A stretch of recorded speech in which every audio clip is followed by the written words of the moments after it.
Bonjour à tous et bienvenue dans cette vidéo dans laquelle je vais répondre à la question d'une étudiante qui était: quel est l'avis de la communauté scientifique concernant le jeûne intermittent? Alors je vais essayer de voir quelles sont les connaissances qu'on a d'abord concernant les voies métaboliques impliquées, puis ensuite on verra que c'est pas si simple que ça pour la communauté scientifique pour le moment d'apporter une réponse nette et précise sur l'impact réel du jeûne intermittent sur notre santé. On commence par les bienfaits du jeûne intermittent. Alors déjà, il faut savoir que le premier impact étudié concerne la perte de poids et le métabolisme énergétique. Alors ce qui a été découvert, c'est que pendant les périodes de jeûne, les réserves en glycogène qu'on a dans le foie et dans les muscles vont s'épuiser après environ 12 à 16 heures. Une fois que les réserves de glycogène sont épuisées, cela déclenche la lipolyse adipocytaire où les acides gras vont être libérés, circulant dans le sang pour permettre la production d'énergie par la bêta-oxydation. Cette activation de la lipolyse déclenche la voie AMPK, qui est donc une kinase, qui a un rôle clé pour stimuler la mobilisation des graisses en général et surtout inhiber la synthèse lipidique d'un point de vue systémique. Si on est sur une période prolongée de jeûne de plus de 24 heures, ce sont les corps cétoniques qui seront produits par notre organisme à partir des acides gras qui arriveront au foie. Donc on a la lipolyse qui va envoyer des acides gras au foie, qui va venir les transformer en corps cétoniques. Ces corps cétoniques deviendront alors la principale source d'énergie, en particulier pour le cerveau. Donc on considère qu'à plus de 24 heures, on a épuisé les stocks de glycogène, on a épuisé notre capacité de néoglucogénèse et c'est pour ça qu'on passe à la synthèse des corps cétoniques. Donc les études, elles ont montré que le jeûne intermittent, par ses différentes phases métaboliques, permet une réduction de la masse grasse tout en préservant au final correctement la masse musculaire, mieux que si on est sur une restriction calorique continue parce que on ne vient pas aller passer par la deuxième source d'énergie qui sont les acides aminés. Le deuxième point qui est important, c'est l'amélioration de la sensibilité à l'insuline. Le mécanisme, c'est que pendant le jeûne intermittent, on ne va pas sécréter d'insuline durant les périodes de jeûne et ça permet d'améliorer la sensibilité des tissus périphériques à l'insuline. Vu qu'ils ne voient pas d'insuline arriver, on va avoir plus de récepteurs mis en surface des membranes pour être sûr d'être prêt au moment où il y a une sécrétion d'insuline. Et là, on passe sur une voie métabolique, enfin une voie cellulaire, qui est la voie de communication PI3K AKT, pardon, qui va être activée beaucoup plus efficacement. Cette voie-là, elle est en particulier importante pour la mise en surface des transporteurs de glucose, en particulier au niveau du muscle et au niveau du tissu adipeux, qui sont insulinodépendants. Et donc, ça veut dire que au moment où l'insuline sera présente, la cellule étant plus sensible à l'insuline, le glucose rentrera beaucoup plus efficacement, en particulier au sein des cellules musculaires, ce qui va venir diminuer les hyperinsulinémies chroniques qui sont liées au fait que le glucose ne rentre pas efficacement dans les cellules et donc le pancréas est obligé de produire plus d'insuline. Et c'est un mécanisme qui est associé à l'obésité et au diabète de type 2. Les résultats montrent donc une baisse du taux de glucose à jeun associé au jeûne intermittent, ainsi qu'une réduction de l'HbA1c, donc qui est l'hémoglobine glyquée 1AC, chez les individus diabétiques ou prédiabétiques qui suivent un jeûne intermittent. On ne voit pas l'hémoglobine glyquée de toute façon chez un patient qui est sain. Donc on va travailler avec des patients diabétiques toujours ou prédiabétiques. Au niveau de la santé intestinale, il y a des résultats qui sont sortis aussi. On voit que le jeûne, il va induire une remodification du microbiote intestinal. Il y a différentes populations qui vont apparaître avec un jeûne intermittent qui est suivi sur plutôt du moyen-long terme. On retrouve en particulier, a été identifié, Akkermansia mucinifila, qui va venir proliférer en abondance chez les personnes qui suivent le jeûne intermittent. Donc le microbiote est modifié, ça induit une amélioration de la barrière intestinale et ça permet aussi de réduire l'inflammation systémique en particulier parce que ces bactéries et d'autres bactéries, le microbiote qui va s'installer, est très efficace dans le métabolisme des acides gras à chaîne courte. On aura une augmentation de la synthèse du butyrate et on aura donc un meilleur métabolisme énergétique. Donc le butyrate est très important pour contrôler l'absorption des graisses, la lipogénèse abdominale et aussi permettre une meilleure immunité. Donc, de manière générale, on observe une diversité microbienne modifiée, qu'on voit aussi, l'obésité induit aussi une modification du microbiote et associée à une diminution des marqueurs inflammatoires. Plusieurs études vont conclure sur le même point. D'un point de vue vieillissement et longévité, on observe que le jeûne intermittent il stimule l'autophagie. Alors l'autophagie, c'est un processus anti-vieillissement qui est un processus de recyclage de la cellule. On va venir modifier les protéines endommagées ou les détruire pour éviter une accumulation de stress à l'intérieur de la cellule, ce qui favorise le vieillissement. Et en particulier, on va venir bloquer la voie mTOR, qui est la voie intracellulaire découverte du vieillissement cellulaire. Donc c'est un impact assez important. On voit aussi une réduction du stress oxydatif, c'est-à-dire qu'on va augmenter la synthèse d'enzymes qui sont très antioxydantes, en particulier la superoxyde dismutase. Ça veut dire qu'on va diminuer la quantité de radicaux libres. Il y aura donc moins de dégâts sur l'ADN, moins de dégâts sur les membranes, et c'est comme ça aussi qu'on ralentit le vieillissement cellulaire. Alors attention, les résultats sur le vieillissement et la longévité sont exclusivement sur des modèles animaux. C'est vrai que c'est des facteurs qui sont difficiles à étudier sur l'humain. Pour l'instant, il n'y a que les modèles animaux qui ont montré vraiment une augmentation de la durée de vie et une réduction de pathologies liées à l'âge, donc les maladies neurodégénératives et les cancers. Et donc attention, il n'y a pas encore d'impact vraiment confirmé chez l'humain concernant une amélioration des maladies neurodégénératives ou concernant une protection contre les cancers. Donc les résultats du jeûne intermittent ont l'air très prometteurs, mais les résultats sont assez controversés concernant la perte de poids. Une méta-analyse a montré que le jeûne intermittent et la restriction calorique classique sont à peu près équivalents en termes de perte de poids, même si le jeûne intermittent semble mieux toléré et avec une diminution de la perte de la masse musculaire. Et donc les patients ont tendance à plus facilement adhérer au jeûne intermittent que la restriction calorique. Au niveau de la santé cardiovasculaire et de l'inflammation, il y a certaines études qui montrent une amélioration des marqueurs inflammatoires et lipidiques, mais attention, on a quand même trouvé pas mal d'études qui ne trouvent aucun effet significatif. Donc c'est un résultat à nuancer.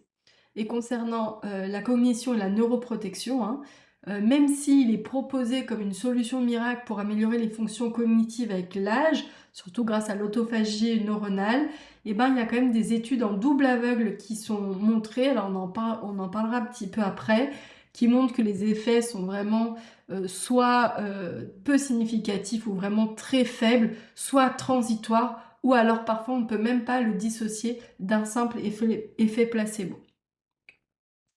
Et puis il faut rajouter à ça aussi que les études parlent de jeûne intermittent, mais on a plein de protocoles différents de jeûne intermittent. On peut avoir le 16-8, c'est-à-dire qu'on jeûne pendant 16 heures et ensuite on a une alimentation sur une fenêtre de 8 heures. Donc, par exemple, vous prenez un repas entre midi et 20 heures et puis ensuite vous jeûnez jusqu'au lendemain midi.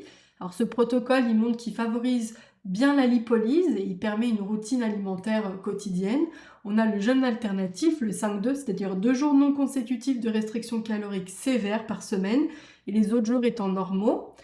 Et donc là, on va plutôt jouer sur la réduction calorique hebdomadaire. On a le 24 heures Eat Stop Eat, c'est-à-dire que 1 à 2 fois par semaine, vous faites un jeûne complet de 24 heures. Donc là, c'est utilisé surtout pour les personnes qui cherchent une perte de poids rapide.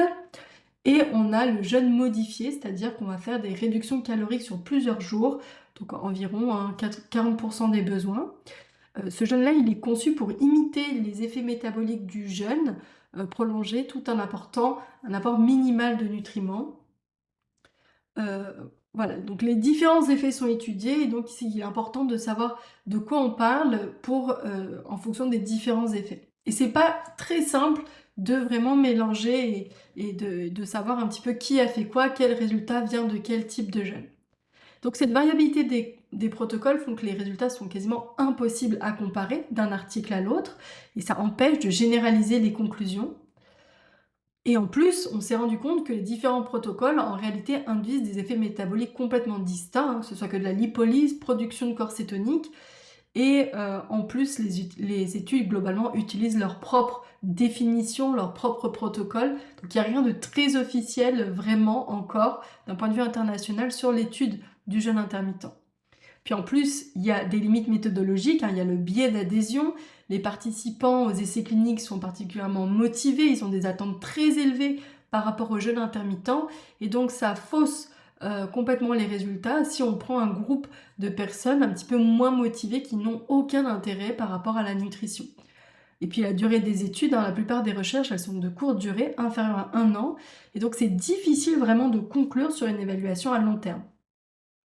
Il y a l'effet placebo qui est donc très important. L'effet placebo, c'est le fait qu'on ressent une amélioration des symptômes ou de sa santé à cause de croyances ou à cause d'attentes positives, et c'est complètement indépendant de ce qui a été effectué.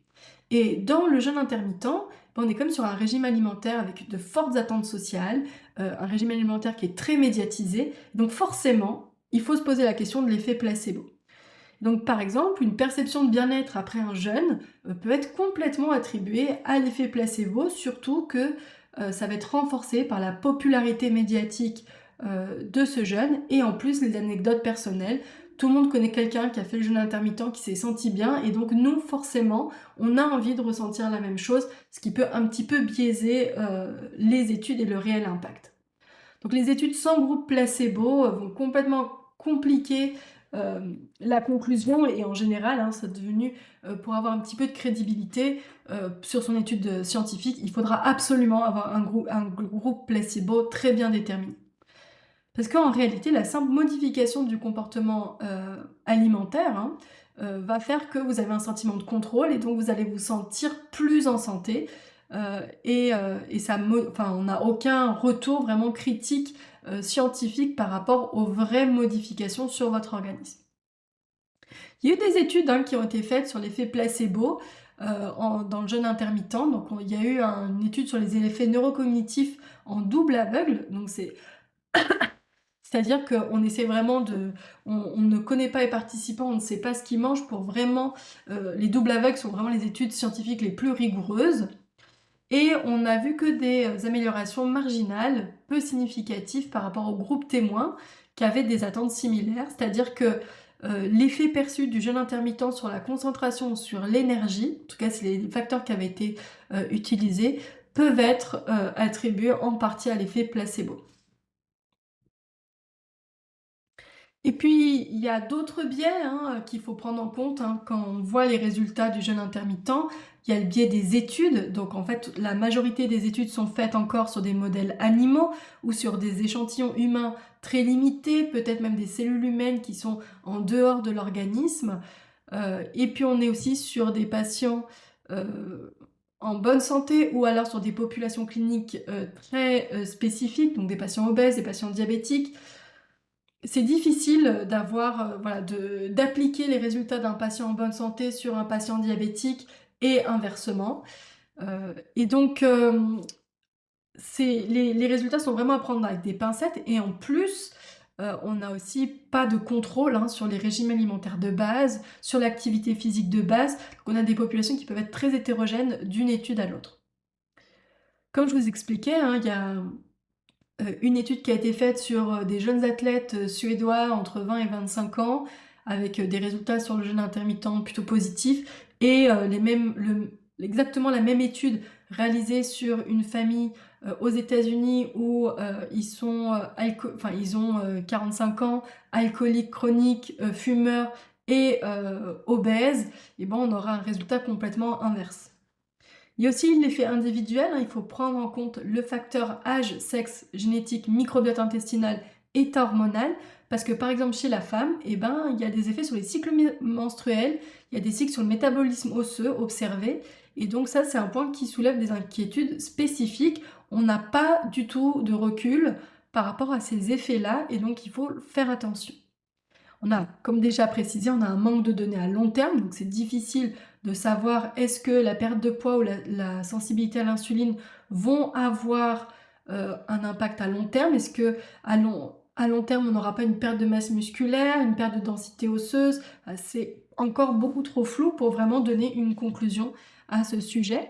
Et il y a aussi, chez certaines personnes, il faut faire attention, le jeûne intermittent peut venir exacerber des troubles alimentaires, causer un stress psychologique important lié aux contraintes, et donc il faut être particulièrement suivi si on souhaite se lancer dans ce type de régime.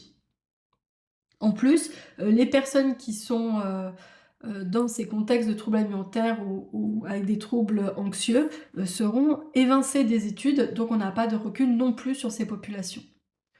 Donc voilà, pour conclure, c'est qu'on n'a pas de conclusion, c'est prometteur, mais il faut faire particulièrement attention au fait qu'on n'a pas de visibilité à long terme, on n'a pas une vraie visibilité sur le fonctionnement, sur le corps humain. Savoir que les modèles utilisés sont souvent des modèles souris ou rats ou lapins, et le métabolisme est complètement différent. Ils vivent, enfin en tout cas pour les rats et les souris, ils vivent de nuit et pas de jour.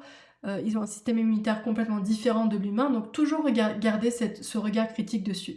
Je vous ai mis les 3 articles que j'ai lus, que j'ai trouvé particulièrement intéressants, si vous le souhaitez. Surtout le premier, hein, c'est une revue, et donc c'est-à-dire qu'il reprend tous les articles qui ont été publiés sur les 10 dernières années ou plus, qui étaient particulièrement intéressants. Je vous dis à très vite pour une prochaine vidéo.